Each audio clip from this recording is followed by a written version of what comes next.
जय हिंद प्यारे बच्चों, मैं श्रीकांत पांडे एक बार फिर से आपका स्वागत करता हूं अपने YouTube channel dream bird academy पर। बच्चों, पिछले वीडियो में हम लोग 2022 का केमिस्ट्री का 6वां सेट सॉल्व कर रहे थे और एक पार्ट हमने उसका सॉल्व कर लिया था, क्वेश्चन नंबर 3 तक। आज हम लोग उसके आगे से सॉल्व करेंगे। तो इसका चौथे का पार्ट है, नर्स समीकरण लिखिए तथा इसकी उपयोगिता लिखिए। तो नर्स समीकरण जो होता है, कोई मान लीजिए कोई इक्वेशन इस प्रकार से है, कोई इलेक्ट्रोड रिएक्शन आपकी जो है Mn प्लस एक्वस जलीय विलयन में इस तरीके से आपकी कोई इलेक्ट्रोड रिएक्शन है, तो ये इसका हाइड्रोजन इलेक्ट्रोड के सापेक्ष जो हम निकालेंगे तो उसका नर्स ने जो समीकरण दिया है वो होगा जाके E is equal to E0 माइनस 2.303 RT अपॉन NF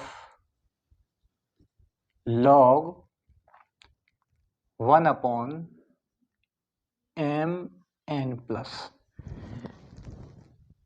ये आपका नर्स समीकरण होगा जाके, जहां पर R तो पता ही है स्थिरांक है, R इज इक्वल होता है 8.314 joule into kelvin inverse into mole inverse, ठीक है। और T की वैल्यू 298 केल्विन एंड F है आपका फैराडे नियतांक और इसकी वैल्यू होती है 96,500 कूलाम प्रति मोल। N आपका होता है नंबर ऑफ इलेक्ट्रॉन्स। अच्छा, ये फैराडे अगर हम इस वैल्यूज को रख दें तो ये हमारा इक्वेशन मिल जाएगा E is equal to E0 माइनस 0.0591 upon N log 1 upon Mn plus. ये हमारा इक्वेशन प्राप्त हो जाता है। ये दोनों नर्स इक्वेशन है और इसकी सहायता से हम सेल का EMF ज्ञात कर सकते हैं। इसी के साथ साथ हम किसी भी धातु के इलेक्ट्रोड विभव को ज्ञात कर सकते हैं, राइट। इसके बाद दूसरा क्वेश्चन है, विषमांगी उत्प्रेरण क्या है, इसके अधिशोषण के सिद्धांत की क्रियाविधि स्पष्ट कीजिए। तो इसमें क्या होता है कि जब उत्प्रेरक और अभिकारक दोनों अलग अलग प्रावस्थाओं में होते हैं तो इस घटना को हम विषमांगी उत्प्रेरण कहते हैं। जो उत्प्रेरक अलग है और अभिकारक अलग है, दोनों की फेसेस अलग अलग हैं, ठीक है। तो इस प्रकार के उत्प्रेरण को जैसे देखिए, हैबरविद से अमोनिया बनाते हैं तो N2 plus 3H2 sign of reversible 2NH3। यहाँ पे अगर हम देखें तो आयरन चूर्ण उत्प्रेरक है, तो ये देखिए कौन सी प्रावस्था है, उत्प्रेरक आपका कैसा हो गया, ठोस, और ये अभिकारक कैसे हैं, गैस। जब उत्प्रेरक और अभिकारक अलग अलग प्रावस्थाओं में होते हैं तो क्या होता है, तो इस प्रकार के उत्प्रेरण को हम क्या कहते हैं, विषमांगी उत्प्रेरण कहते हैं। और ये जो अधिशोषण सिद्धांत है, इसमें क्या होता है कि जैसे मान लीजिए कोई ठोस उत्प्रेरक है, इस तरीके से मान लीजिए कोई उत्प्रेरक है जो ठोस है और इस ठोस उत्प्रेरक पर जो अभिकारक हैं, मान लीजिए ये कोई M उत्प्रेरक है और इसकी सतह पर ये A अभिकारक है, इसकी सतह पर अधिशोषित हो जाएगा, और ये B अभिकारक है, इसकी सतह पर अधिशोषित हो जाएगा, और दोनों ये आपस में क्रिया करके एक एक्टिवेटेड कॉम्प्लेक्स बना लेंगे। क्या बना लेंगे, एक्टिवेटेड कॉम्प्लेक्स, सक्रियत संकुल।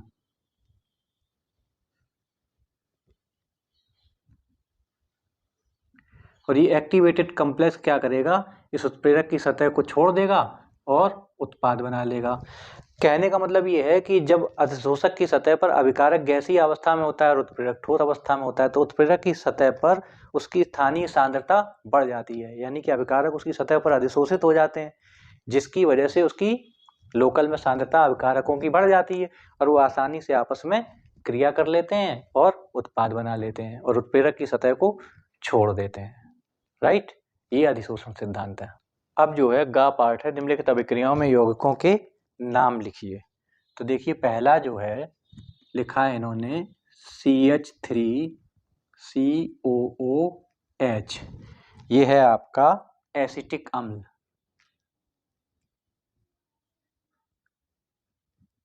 एसिटिक एसिड की अभिक्रिया ये करा रहे हैं कैसे, अमोनिया से, और इसको कर रहे हैं गर्म। तो यहाँ से H2O निकल जाएगा और हमें जो मिलेगा CH3CONH2।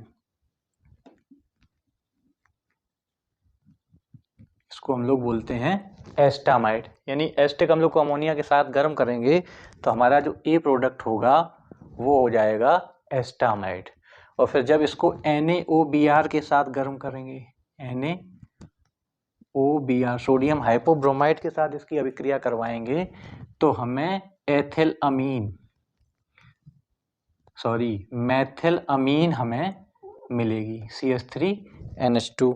तो ये हमारा क्या हो गया, C उत्पाद। और मैथिल अमीन की जब NaNO2 और HCl से अभिक्रिया करवाते हैं, यानी कि नाइट्रस अम्ल से, NaNO2 व HCl से जब हम अभिक्रिया करवाते हैं, यानी हम कह सकते हैं HNO2 से अभिक्रिया कराते हैं, तो हमें मिल जाता है एल्कोहल CH3OH, मैथिल एल्कोहल मिलेगा जाके।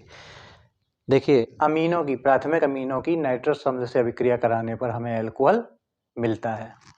यही अगर एनिलीन होती तो हमें बेंजीन डाइएजोनियम क्लोराइड मिलता।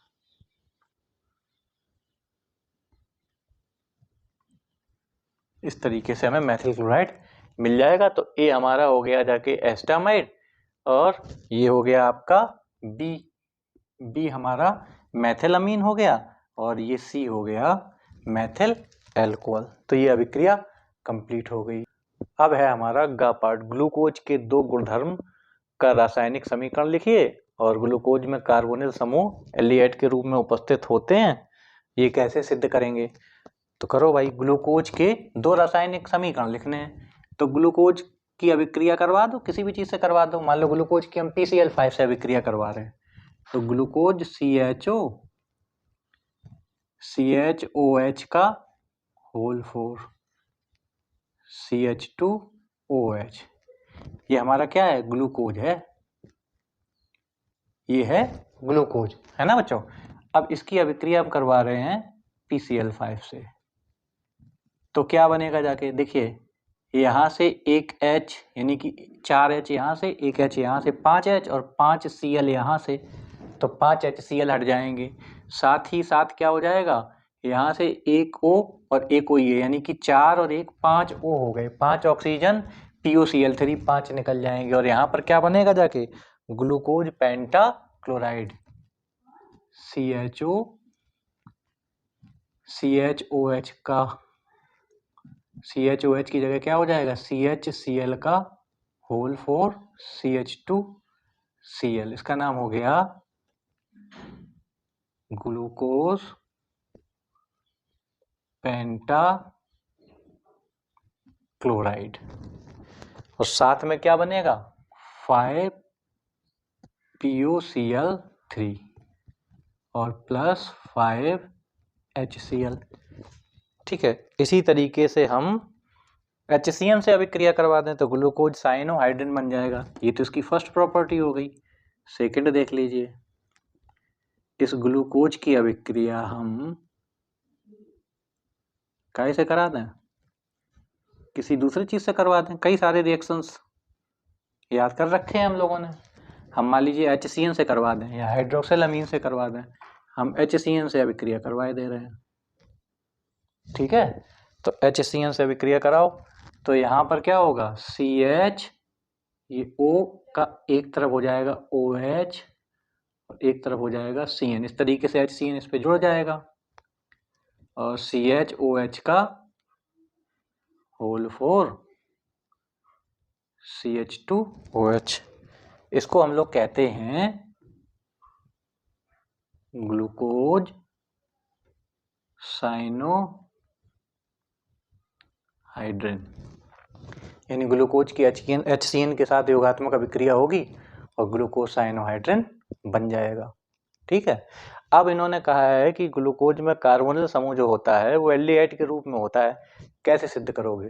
देखो, एल्डिहाइडों को अगर सिद्ध करना है, यानी कि दिखाना है कि इसमें एल्डिहाइड समूह है, तो हम या तो फेलिंग विलयन से अभिक्रिया करा देंगे तो लाल रंग आ जाएगा क्यूप्रिक ऑक्साइड का, है ना, या फिर हम टॉलिन अपकर्मक से अभिक्रिया करवा दें तो रजत दर्पण बन जाएगा। तो किसी एक से करा दो तो सिद्ध हो जाएगा। तो चलो हम फेलिंग विलयन से कराए दे रहे हैं। तो ये लिया हमने, ये CHO समूह की उपस्थिति सिद्ध करनी है।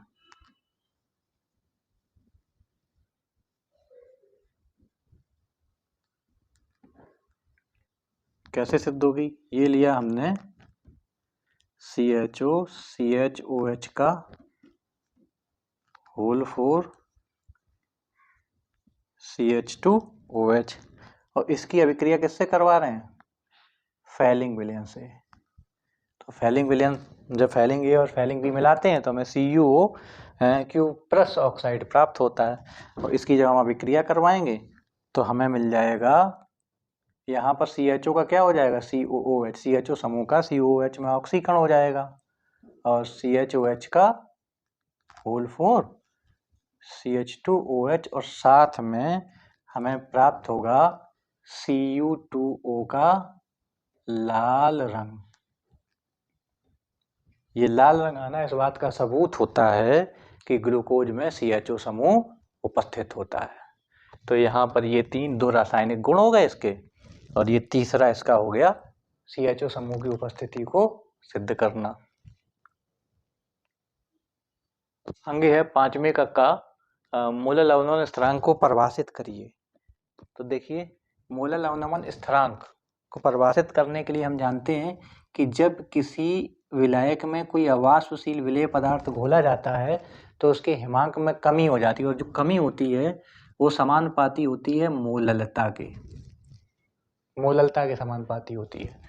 तो delta TF is equal to KF, ये मोलर अवनमन स्थिरांक हो गया। और मोललता क्या होती है?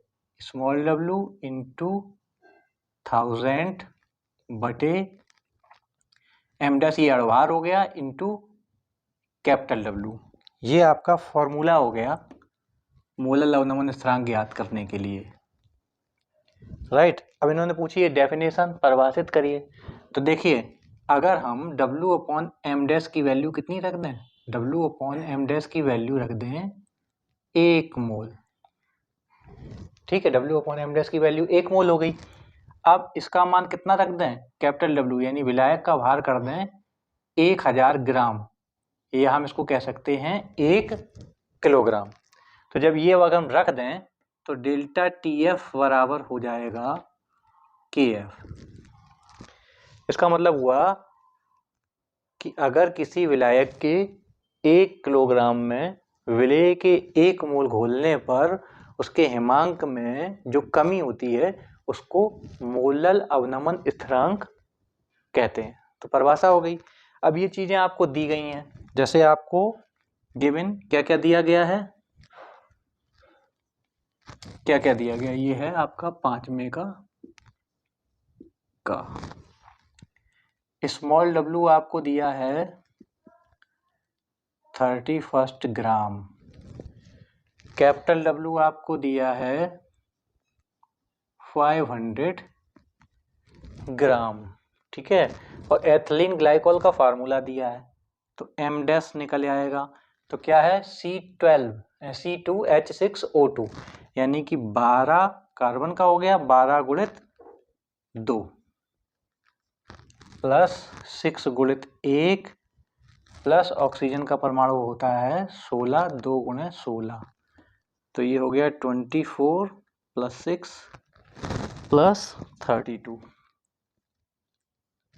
अब ये हम जोड़ दें तो ये आ जाएगा 62 हमारा।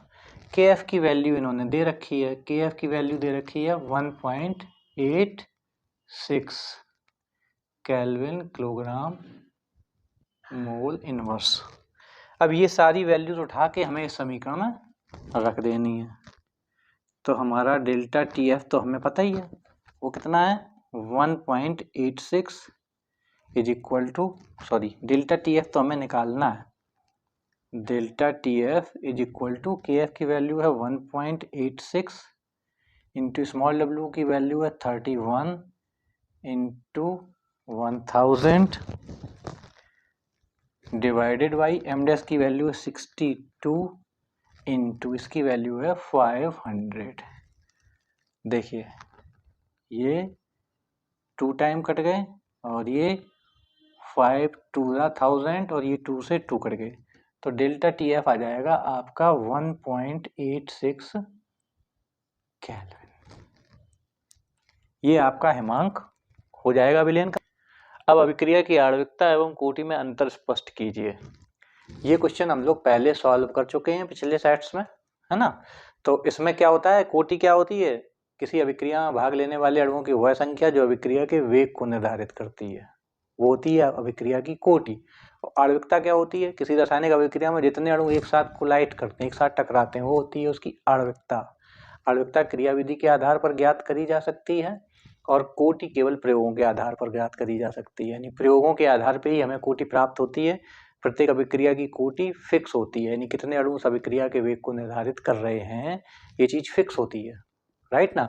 तो इसको हम लोग पहले लिख चुके हैं। तो अब हमें आगे का सॉल्व करना है। इसका सिद्ध कीजिए कि प्रथम कोटि की अभिक्रिया को 99.9% पूर्ण होने में लगा समय उसके अर्धायु काल का 10 गुना होता है। तो देखिए ये है आपका खा पार्ट है 5वें का।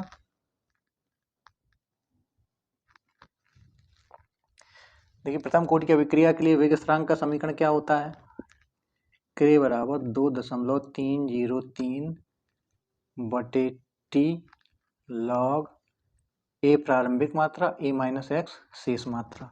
तो पहले 99.99% पूर्ण होने के लिए 99.9% के लिए के बराबर 2.303 बटे, मान लीजिए टी समय लगा है और लॉग प्रारंभिक मात्रा कितनी है 100 और 99.9% कंप्लीट हो गई, तो शेष मात्रा कितनी हो जाएगी 0.01।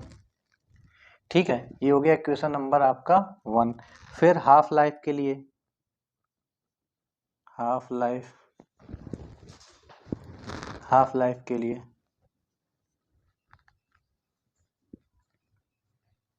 ये क्या हो जाएगा, के बराबर 2.303 बटे टी हाफ लॉग प्रारंभिक मात्रा 100 और शेष मात्रा 50%।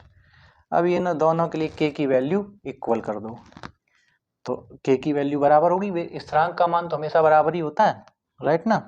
तो 2.303 बटे टी, इसकी वैल्यू हो गई लॉग, ये 1000 हो गया जाके, तो 1000 ये 1 है 0.1 है, इसकी वैल्यू हो गई जाके लॉग 1000 हो जाएगा, तो उसकी वैल्यू हो जाएगी 3 बराबर। अब इसको बराबर करेंगे तो 2.303 बटे टी हाफ और ये हो जाएगा log 2 52 जा, तो log 2 की वैल्यू 0.301 होती है।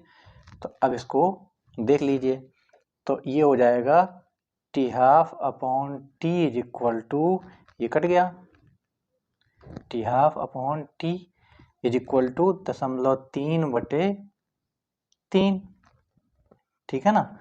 तो आपका इसको पलट लेते हैं, तो T upon T half is equal to 10 into T half आ जाएगा।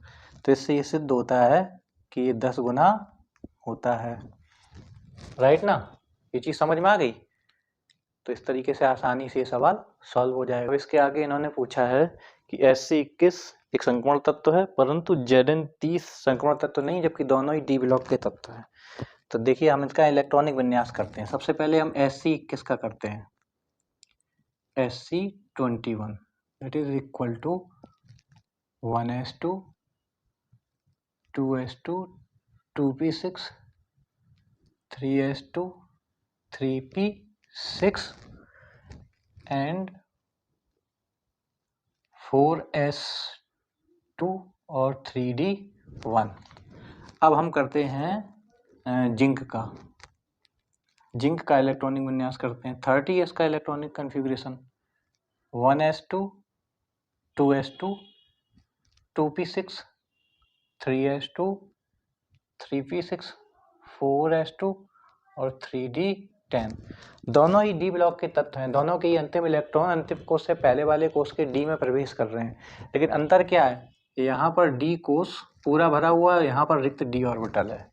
तो सीधी सी बात है कि Sc में रिक्त डी ऑर्बिटल उपस्थित होने के कारण यह संपूर्ण तत्व की तरीके से व्यवहार करता है। ये संपूर्ण तत्व है और जो तुम्हारा Zn है 30, इसमें रिक्त डी ऑर्बिटल ना होने के कारण ये डी ब्लॉक होने के बावजूद भी संपूर्ण तत्व इसको नहीं मानते हैं, राइट ना। इसके बाद ये जो घा पार्ट है, इसमें इन्होंने नाम दिए हैं IUPAC और उनके सूत्र पूछे हैं। यानी कि अभी तक जो पेपरों में पूछते रहे थे, सूत्र देते थे और उसके IUPAC नाम इनऑर्गेनिक कंपाउंड्स के जो संकुल होते थे उनके पूछते थे। अब की बार इन्होंने क्या किया है, उल्टा किया है। तो चलिए, जैसे इन्होंने कहा है पोटेशियम ट्राईऑक्सिलेटो क्रोमेट सेकेंड, तो फर्स्ट जो है उसका नाम इन्होंने दिया है पोटेशियम ट्राईऑक्सिलेटो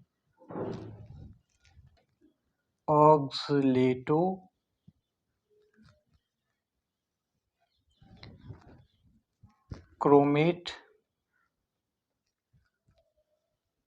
सेकेंड, इसका हमें सूत्र लिखना है ना।